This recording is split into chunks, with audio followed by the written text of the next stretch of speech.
Welcome to our Cybertalks interview series. I'm Wyatt Cash on behalf of CyberScoop, and I'm here today with Jonathan Check, Senior Director, Cyber Protection Solutions at Raytheon Intelligence and Space. Jonathan, thank you so much for joining us today. Well, thanks, Wyatt. I'm delighted to be here virtually. Well, there's been a lot thrown at Chief Information Security Officers in 2020. How have you seen 2020 changing the trajectory of the CISO's role over the last few months?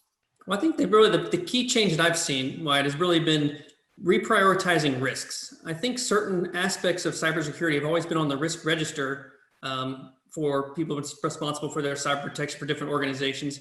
Now it's reprioritizing those based on the work from home, the movement that way, the things that maybe weren't as top of the list, such as securing people's workspaces as they work remotely, have really moved up the ladder when it comes to cybersecurity. And there's a lot more effort put around ensuring that those solutions are really meeting the needs with the mass adoption across all industries, internationally as well.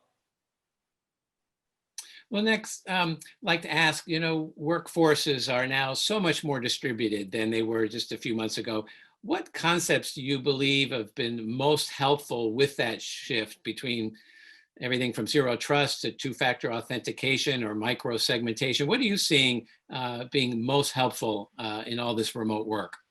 Well, for me, I really see it as it's going to really jumpstart the zero trust movement. Not that it hasn't been going, right? But when, the way Raytheon, we approach zero trust, it's really, that no person, application, or device is trusted by default, right? Whether that's inside a network or outside. And we want to make sure that we're always doing behavioral monitoring and strict access controls.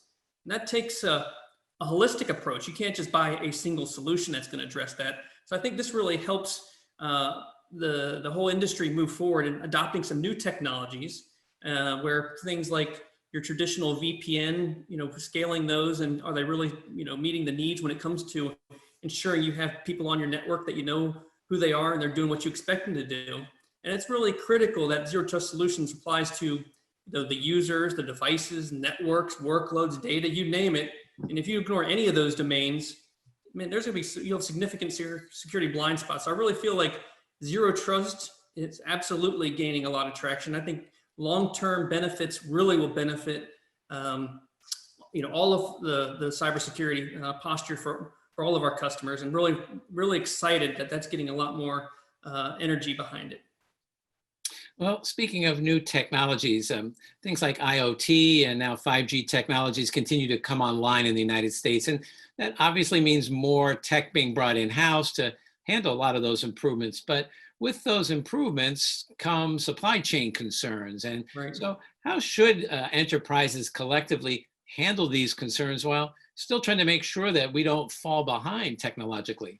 Yeah, that's the biggest challenge, right? Why? Because a lot of the innovation can happen anywhere, and we want to make sure we take advantage of it as soon as we can, and really get those latest and greatest offerings, capabilities into our environments, no matter what they are. And the supply chain obviously is a critical factor around that. There's been a lot around government's move to CMMC to start trying to secure the defense supply chain.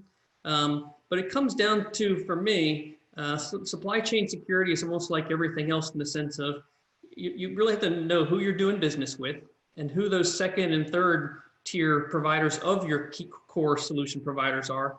But also it's ensuring that there's just an increased security posture across our way of life. And that's what really, because you never know who's going to be a part of the supply chain. People don't even realize that they're part of the government supply chain or critical infrastructure supply chain.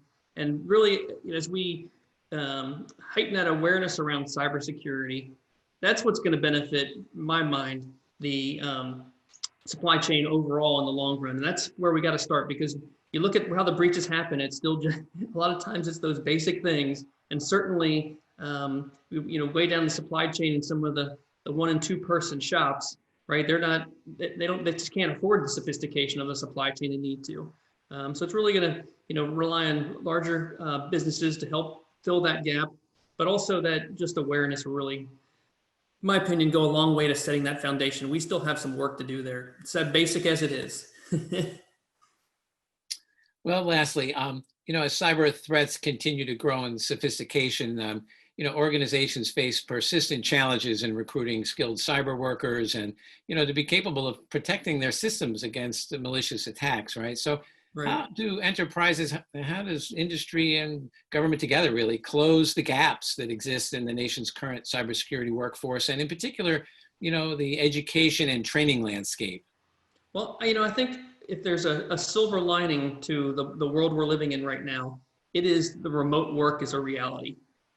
Our customers are really across the board starting to embrace remote work. DHS has had a big push as one agency of how can we continue the business that we're providing remotely. And that's going to open up a whole world of people that before were limited by a place of performance being the Washington, D.C. area, for example. Now we can use those resources and capabilities and skills no matter where they are, right? That gets back to ensuring that we're doing it securely through zero trust and doing all the authentication, behavioral analytics we need to.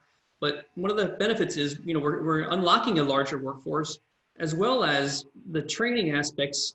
The remote and on-demand training is just exploding during this time period. People are at home and want to still participate and get those training sessions in. And that's really going to allow and provide a huge benefit to the workforce, because there's so much of it available on demand, where before maybe you had to attend a class or a conference. But with the move to virtual, those opportunities are really exploding. And so it's, I think, a combination of, a change in how we go about training our staff in a broad spectrum across the whole environment, as well as, now we're not limited by where people live. We're really starting to embrace that work from home, work from anywhere, and really be able to deliver on the mission. I think those two factors are really going to help us start to turn the corner on this. Well, Jonathan Check, thank you so much for sharing your insights and taking time to talk with us here at Cybertalks. Thanks, my pleasure. Thanks, take care.